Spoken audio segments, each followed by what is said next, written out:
The night of the knock-it was a cold and silent night. The small house stood alone at the edge of the forest. Inside, John sat in his chair, reading an old book. The clock ticked softly. The fire in the fireplace gave a warm glow. Then knock. Knock, knock. John's head lifted. The sound was sharp, urgent. Not like a normal knock. It was fast, almost desperate. He frowned. Who would be here at this hour? Another knock came louder. John stood, his heart beating faster. The air felt heavier now. He moved to the door slowly. Outside, the wind whispered through the trees. He unlocked the door and pulled it open.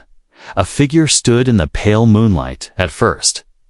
John thought it was a woman in a dark coat. But then he saw her face.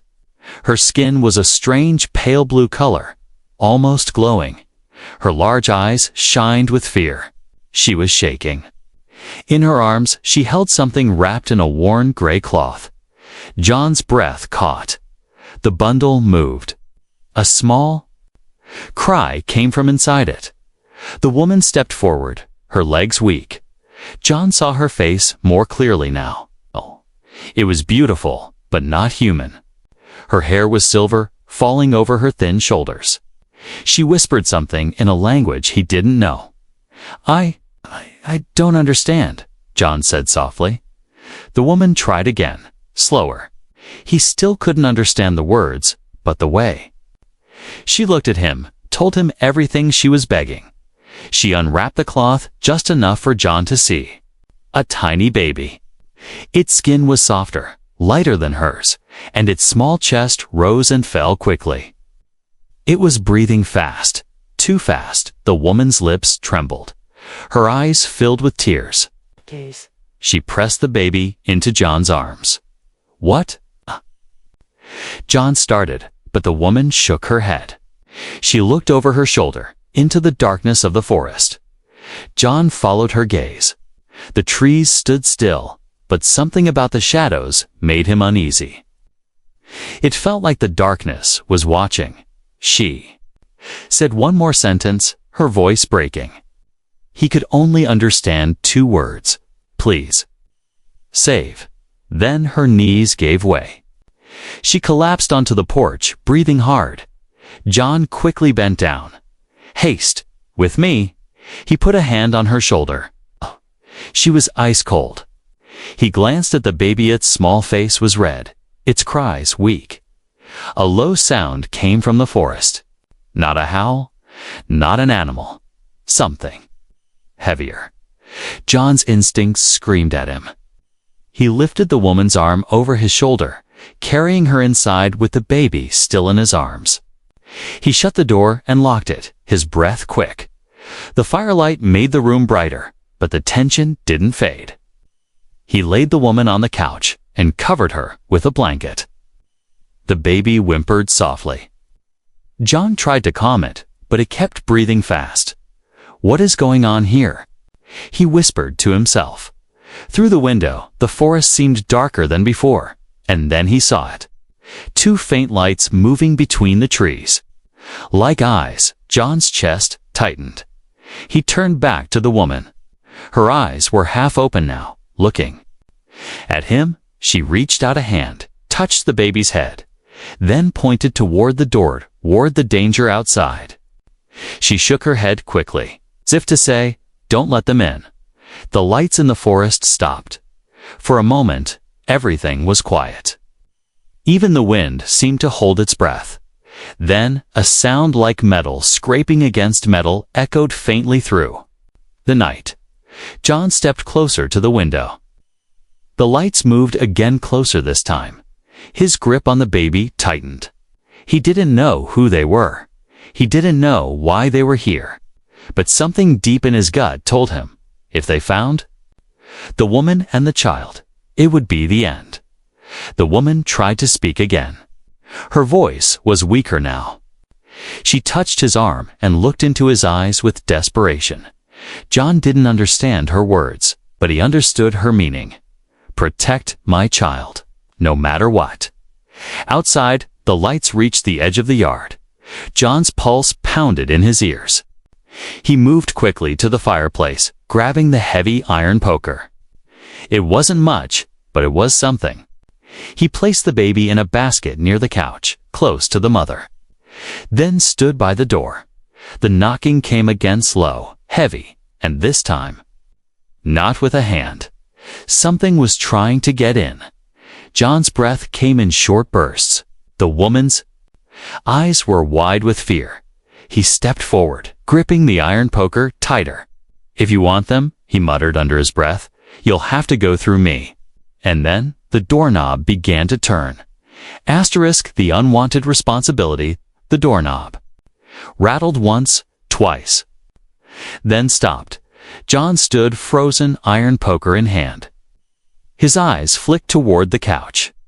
The alien woman was sitting up slightly now, clutching the baby close to her chest.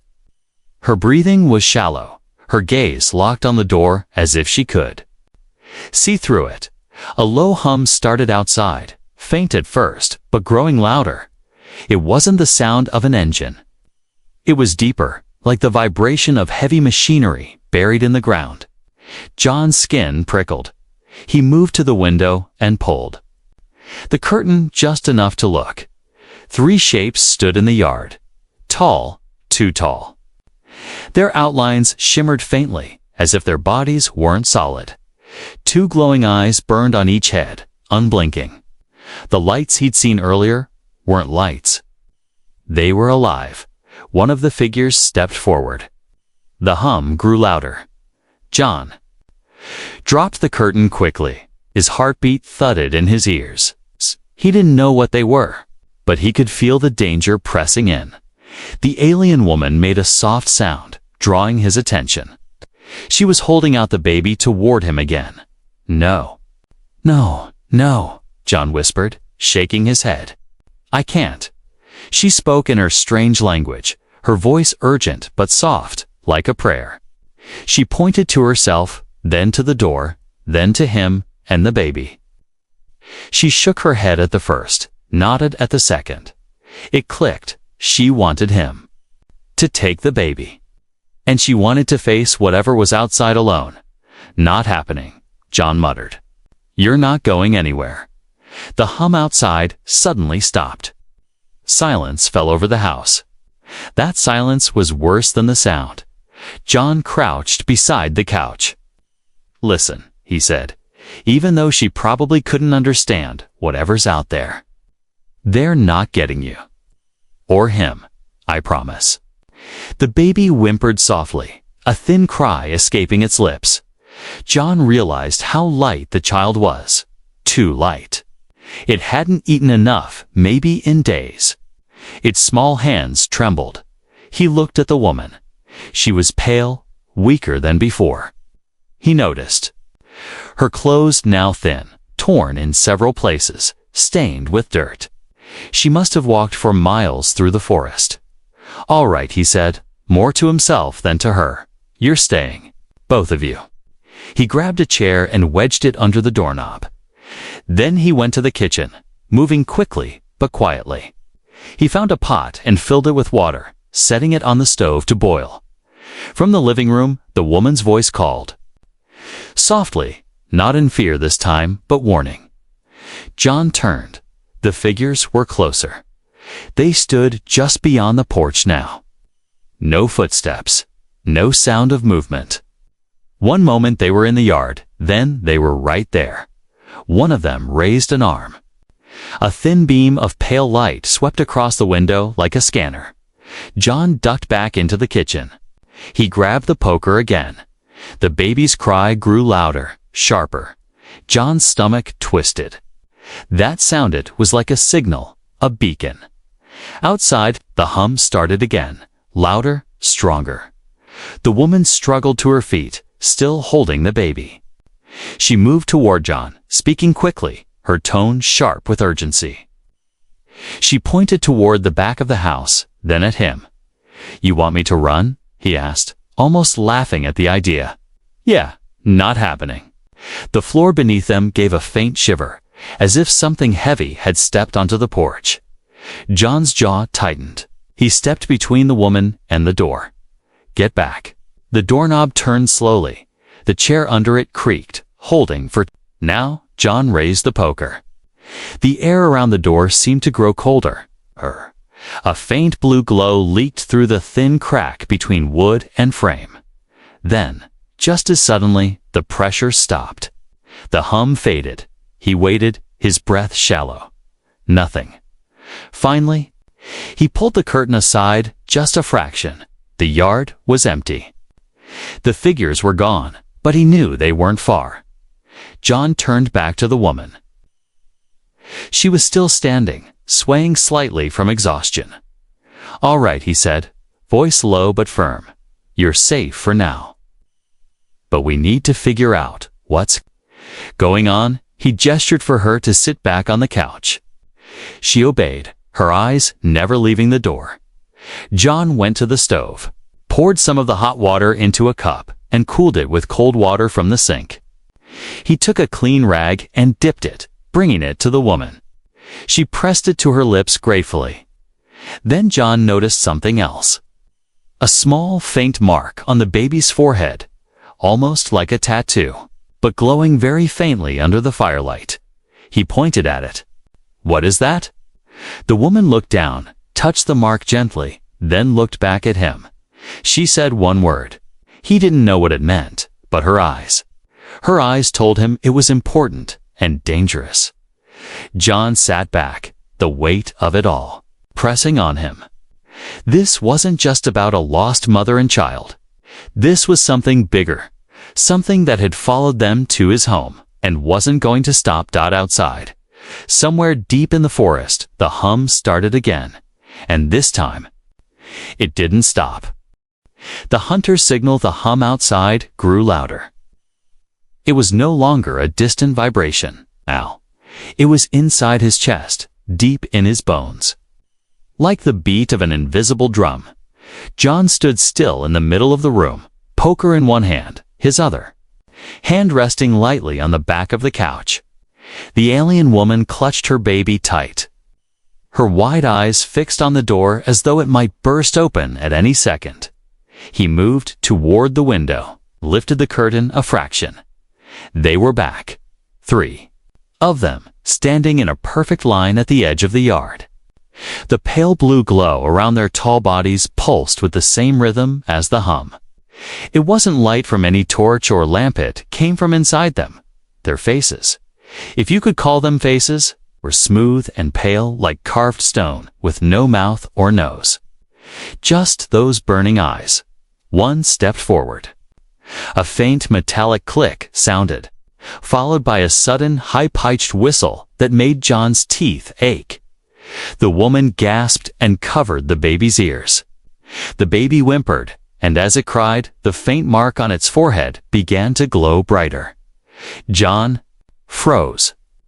The mark wasn't just a mark, it was reacting to the sound outside. The glow from the mark flashed once, twice, like a small beacon in the dark. Outside, the tall figure stopped. Its head tilted slightly, as if it had seen exactly what it was looking for. John swore under his breath and yanked the curtain shut. "They're signaling to each other," he muttered. "And you're the target." The woman said something, sharp in her language, her tone heavy with warning. She pointed at the baby, then at the back of the house, then at him. "You want me to run," John said. "But I'm not leaving you." The hum changed tone, lower now, slower, like the steps of something heavy, moving closer. John grabbed a flashlight from the kitchen drawer and switched it on. The beam of light felt pitiful compared to the blue glow outside, but it was something. He moved to the back window and peeked through the blinds. The yard behind the house was empty. For now, then dash, tap, tap, tap, not from the front door this time. The sound came from the side wall, low to the ground. John's blood ran cold. He rushed to the living room and signaled for the woman to stay quiet. She clutched the baby tighter, holding its head to her chest to muffle the sound of its breathing. The tapping came again, 3 slow taps, then silence. John crouched near the wall and pressed his ear against it. Nothing. He was about to step back when a thin silver needle punched straight through the wooden boards. Missing his face by less than an inch, he stumbled back, heart pounding. The needle withdrew. The hole it left glowed faintly blue. Then something else came through the hole, a single drop of dark liquid that sizzled and smoked when it touched the floor. Acid. John's single quotes as jaw clenched. This wasn't just a search. They were trying to burn their way in. He ran to the couch, grabbing the woman's arm. "We have to move now." She nodded quickly, understanding his urgency even without the words. John led her down the narrow hallway toward the basement door. He yanked it open and waved her inside. The wooden steps creaked under their weight as they descended into the dark. The basement smelled of dust and cold concrete. Old boxes and tools were stacked along the walls. John moved to a corner and pulled a thick wool blanket over the woman and the baby. He switched off the flashlight, letting the darkness wrap around them. Above, the hum grew louder again.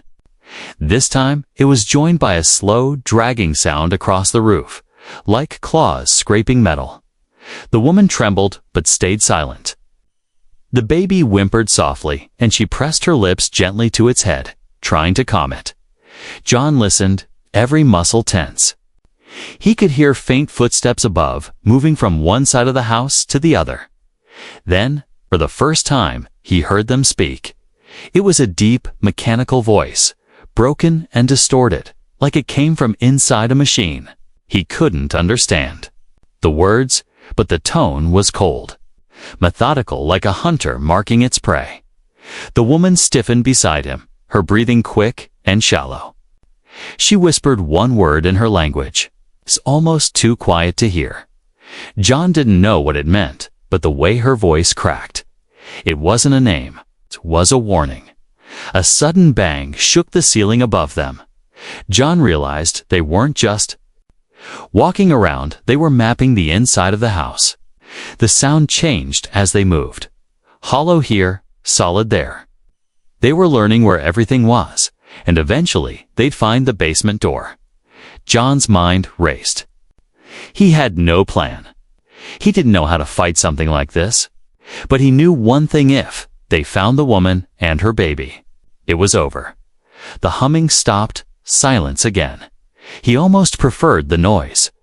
Then slow, deliberate footsteps came down the hallway above, stopping right over the basement door. A low click echoed, followed by the slow turning of the handle. John tightened his grip on the poker, holding his breath in the dark. The baby's mark glowed faintly, lighting the woman's tear-streaked face. The handle turned all the way, and then asterisk. The truth in the dark. The basement door handle twisted once, then stopped. John stood in the shadows, poker raised, every muscle tight as a wire. The alien woman clutched her baby close, her back pressed to the cold basement wall. Its faint blue glow from the child's forehead painted her face in ghostly light. For several long seconds, no one moved, no sound. Just the weight of someone standing above them. Listening, then came a soft, mechanical click. John recognized it now. It was the same sound he'd heard outside when the tall figures scanned his house. A pulse of faint blue light slid under the basement door, spreading across the floor like liquid mist. It crept toward them, curling around boxes and crates, reaching deeper into the room. The woman's grip on the baby tightened. She whispered something sharp in her language, her tone urgent. John didn't understand the words, but he understood. The fear, whatever that light was, it wasn't harmless. He acted fast. Grabbing an old metal sheet from the wall, he shoved it between the glow and them. The light struck the metal and stopped, flickering for a moment before fading above them. Heavy footsteps retreated from the door. The hum returned, softer now, moving away from the house. John waited, counting the seconds in his head. 10, 20, 30. The sound grew fainter until it was swallowed by the forest. Only then did he lower the poker. Only then did the alien woman speak again. She pointed to the glowing mark on the baby's forehead, then to the door where the light had entered. She said a short sentence just for words, but her voice was heavy. Like every syllable carried a history of pain. John shook his head. I don't understand. Her shoulders sagged in frustration. She closed her eyes for a moment, then looked around the basement. Her gaze landed on the dusty floor. She knelt, shifting the baby in one arm, and with her free hand, she began to draw in the dust. A circle first, then inside it, a star-like shape. Around it, many smaller circles. She pointed to the central star, then to herself, then to the baby. John frowned. You come from this place. She nodded. Then she drew a larger shape around the central star, jagged, almost crown-like outline. She tapped it twice. John's breath caught. A crown? Her eyes softened, almost relieved that he understood something. She nodded again. Then she pointed to the baby and to the crown. It hit him. Your royalty. She hesitated, then nodded once more, but her expression darkened quickly. She drew a second large shape in the dust, this one rough and messy. Around it, she made tall, stick-like figures, the same shape as the hunters outside. She drew lines from the hunters to the baby, and then an X through the baby's small circle. John stared at it. They're here to kill him. The woman's jaw trembled. She looked down at her child, then at John. She said something in a softer voice, almost a plea. John tried to piece it together. So, your people, they're gone. Or no, your family's gone. She nodded, her eyes wet. John leaned back against the wall, running a hand through his hair. So let me get this straight. You're a queen or princess, another world. Your people are gone. He's the last heir. And those things out there, they've been hunting you. All the way here. She didn't understand every word, but she nodded, recognizing the truth in his tone. For a moment, silence fell again. The baby shifted, letting out a soft sigh. The glowing mark on its forehead dimmed slightly, no longer pulsing. John thought about the way those hunters had moved, how they didn't rush, how they didn't shout or break in. They were patient, precise. They knew she couldn't run far. They knew she was weak. They knew exactly what they were after, and now, so did he. John looked at her. You walked through the forest carrying him with those things behind you. How long have you been running? She closed her eyes for a moment, then held up 4 fingers. 4 days. She nodded. John exhaled slowly. He felt a knot tighten in his chest. This wasn't just about hiding anymore. If they stayed here, those things would eventually break in. And if they ran, he shook the thought away. He couldn't think about failure. The woman shifted, adjusting the baby in her arms. She reached out, placing her hand on John's chest. It was light, weak, but her eyes held a weight that made him freeze. She whispered one word. He didn't know it, but he felt it. The tone. It was the kind people use when they give you something precious and expect you to guard it with your life. John swallowed hard. I'm not letting them take him, or you. Not now, not ever. Her eyes softened with gratitude. He looked toward the basement door.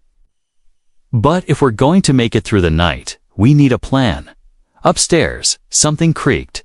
John froze. The woman's head jerked toward the sound. It wasn't the hunters this time. The sound was lighter, more careful. But there was no mistaking it. Someone was in the house. John gestured for her to stay put, then crept up the stairs, poker in hand. He pressed his ear to the basement door and listened. Another creak, then the faintest sound of breathing. To close, John's grip tightened.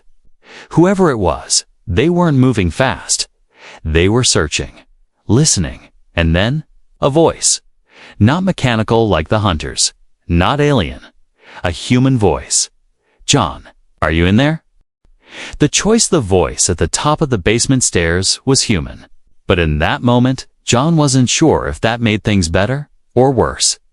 "John, are you in there?" It was Daniel Hayes, the local supply truck driver. Tall, strong, always. Wearing that old brown jacket with the torn cuff. He was someone John had known for years. They'd shared a few drinks together, played cards in town, even traded hunting stories. But Daniel never came here at night, and never without calling first. John stayed silent. "John," Daniel called again, his tone casual. "I saw your lights on.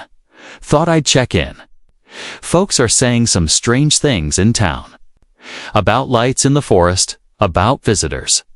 The alien woman's wide, frightened eyes searched John's face. She didn't understand the words, but she felt the tension in the air. The baby in her arms shifted, letting out a faint whimper. John raised a finger to his lips. She held the child tighter, trying to still its tiny movements. Above them, the floorboards creaked as Daniel walked slowly across the living room. His steps were slow and deliberate, not the kind of walk you make when visiting a friend. John's grip tightened on the poker. Then Daniel said something that made the hair on the back of John's neck stand up. "You've got something in there, don't you?" The hum outside began again, soft at first, then stronger. The hunters were close. John's thoughts spun fast.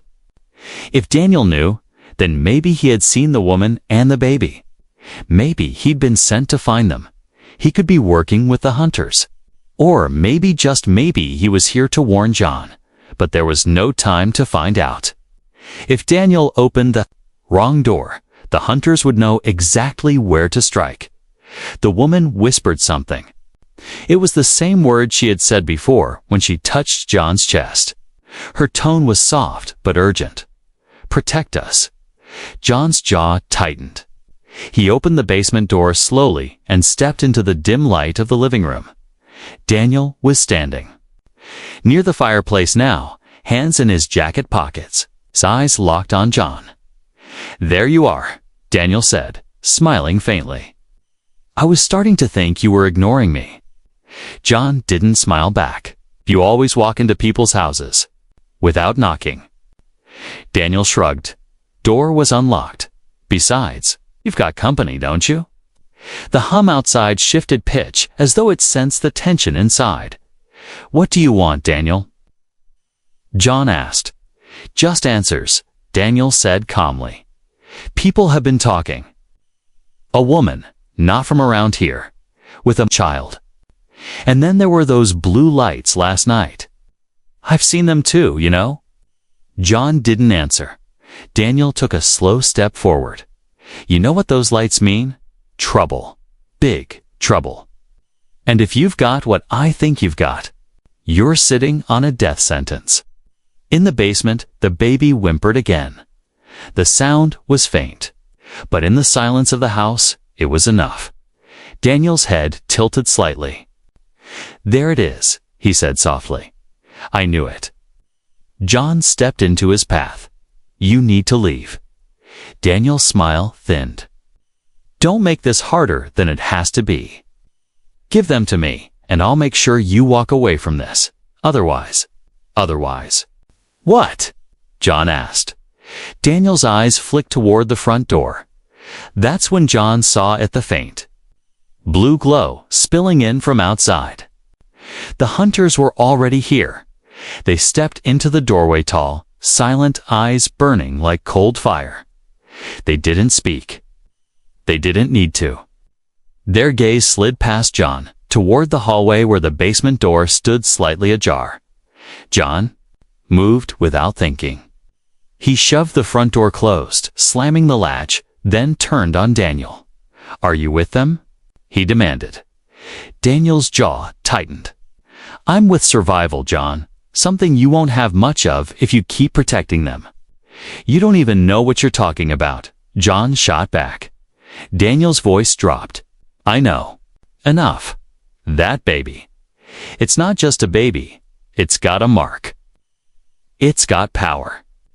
And there are people things out there who will kill to get it. You can't fight them." "Watch me," John said.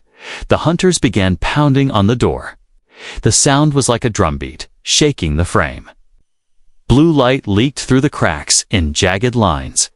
Daniel took a step back, toward the kitchen. "You're a fool. You can't stop them. You'll get yourself killed." John's voice was steady. "Better me than them." He turned and ran to the basement door. "We're leaving." He shouted down. The woman's voice answered frantic questioning, but John didn't stop to explain. He grabbed a small hunting pack from the hallway, slung it over his shoulder, and pulled out the old revolver he kept for emergencies. The hunter struck the door again. The wood cracked. Daniel was halfway out the kitchen door. "Last chance, John. Come with me now, and I can make this go away." John shook his head. "I already made my choice." He pulled the woman and the baby up the stairs. She clung to him, her eyes darting toward the front door as another heavy blow splintered the wood. The hunters would be inside in seconds. John didn't think.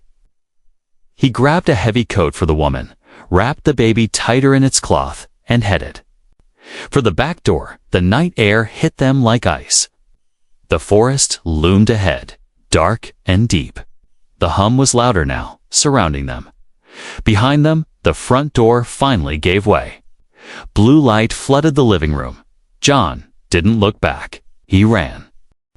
The battle at the door, the cold air hit John's face like a slap. The forest stood before them, dark, deep, and endless. Behind them, the house shuddered under the hunter's assault. John didn't look back. He kept one arm around the alien woman's shoulders, guiding her down the steps, while his other hand held the revolver tight. The baby's small cries were muffled in the thick cloth she clutched around him, then dash, crash. The front door splintered.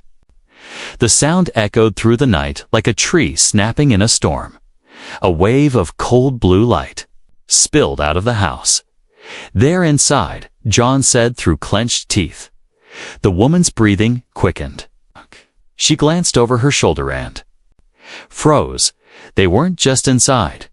One of the tall hunters stepped into the doorway. Its smooth, pale face reflected the moonlight. Its glowing eyes locked on the baby immediately. Ignoring everything else, John grabbed the woman's arm and pulled her toward the tree line. "Move." They made it 10 steps before a sound like metal tearing through stone ripped through the air. John turned in time to see a second hunter step out from the side of the house. This one was closer to close. It didn't run.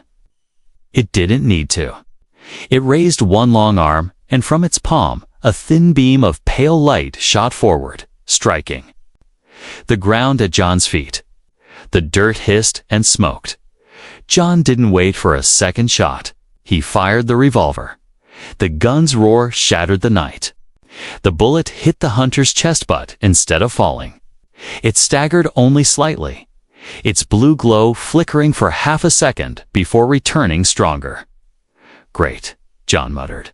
"Not easy to kill. Figures." The woman tugged at his sleeve, pointing deeper into the forest. She said something sharp and urgent in her language. "Yeah, I get it. We run." They plunged into the trees. The underbrush clawed at John's legs, branches snapping underfoot. Every few steps he risked a glance back. The hunters followed. Not fast, not slow, just steady, unstoppable. The hum grew louder, vibrating through the ground now. The baby whimpered again, and the mark on its forehead began to glow. John's stomach tightened. That glow was like a flare in the dark. The hunters didn't need to see tracks or hear footsteps. The baby was leading them like a beacon. They reached a fallen log, and John helped the woman over it. His lungs burned, but they couldn't stop. Then movement ahead, John raised the revolver, ready to shoot until he realized who it was. Daniel, he stepped out from behind a tree, breathing hard. His jacket was torn and a thin line of blood ran from his temple. "John, this way," he shouted, waving toward a narrow path. John slowed, eyes narrowing. "Why should I trust you?" "Because if you keep going that way, you'll run straight into the other two." Daniel snapped. The woman shook her head, clearly mistrusting him, but John hesitated only a second. He'd rather take a gamble on a man than walk right into more of those things. They followed Daniel down the narrow path, weaving between thick pines. The hum seemed to fade for a moment. Daniel glanced over his shoulder. "You still have them?" John didn't answer. "Good," Daniel said. "We're not out of this yet. There's a cabin ahead, old hunting post. We can hold them off there." John's grip tightened on the revolver. "You're awfully interested in protecting them now." Daniel didn't look back. "Seen what those things do to people? Even people they don't want. You don't want to know." The cabin appeared ahead, a squat wooden structure half hidden by trees. Daniel kicked the door open and motioned them inside. John entered first, sweeping the room with the gun. It was empty, dusty, but solid. The woman slipped in after him, clutching the baby close. Daniel shut the door and dragged a heavy table in front of it. "They'll be here soon. Get ready." John moved to a window, peeking through the cracked shutters. At first, the forest was still. Then shapes moved between the trees, tall, glowing. Hunting. The hum rose again. The air seemed to vibrate. "They're close," John said. The woman backed into a corner, her eyes locked on the window. She was whispering something over and over, rocking the baby slightly. Daniel glanced at her, then at John. "If it comes down to it, you need to run. Don't try to fight them head on." John smirked, without humor. "That's your plan. Run. And hope they trip." Daniel didn't get a chance to answer. The wall shook. The hunters had arrived. One of them slammed a hand against the cabin's side, the wood groaning under the pressure. Another appeared at the window, its glowing eyes peering inside. John fired. The bullet shattered the glass and hit the creature square in the head. Its glow dimmed, but then flared again. It wasn't enough. The hunter reached through the broken window, its long fingers grasping for anything it could find. John swung the poker, smashing the hand back outside. But the second hunter hit the door. The table slid a few inches. "Hold it," Daniel shouted, rushing to push it back. The impact came again harder. The table skidded another foot. John fired. Again, aiming for the joints in the hunter's legs. This time, the shot made it stumble. "Move," Daniel barked. They shoved the table back into place, just as the hunter's arm punched through the wood. Splinters flying. The woman screamed the first sound she'd made in minutes. John knew they couldn't hold this forever. "Back door," Daniel pointed to a narrow hallway. "Small exit, leads into the ravine." John grabbed the woman's arm. "Go!" She ran, clutching the baby. John and Daniel covered her retreat, firing at the windows and door whenever a glowing hand or head appeared. Then they followed, slamming the back door shut behind them.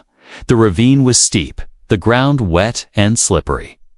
They half slid down the slope, grabbing at roots to keep from tumbling above. The hunters reached the cabin door. Wood exploded as it gave way completely. They ran until John's legs felt like they would give out. The ravine opened into a narrow stream, moonlight glittering on the water. For a brief moment, it was quiet. Then the hum began again, this time from both sides. They were surrounded. John pulled the woman behind a large boulder, his chest heaving. Daniel crouched beside them, his face grim. "This is it," Daniel said. No more running. John looked at the woman, then at the baby's glowing mark. He felt the weight of his choice pressing down on him. If they stayed, the hunters would. Close in. If they ran, they'd be cut down before they reached the trees. John tightened his grip on the revolver. "Then we make our stand," he said. And from the shadows, the hunters stepped into the moonlight.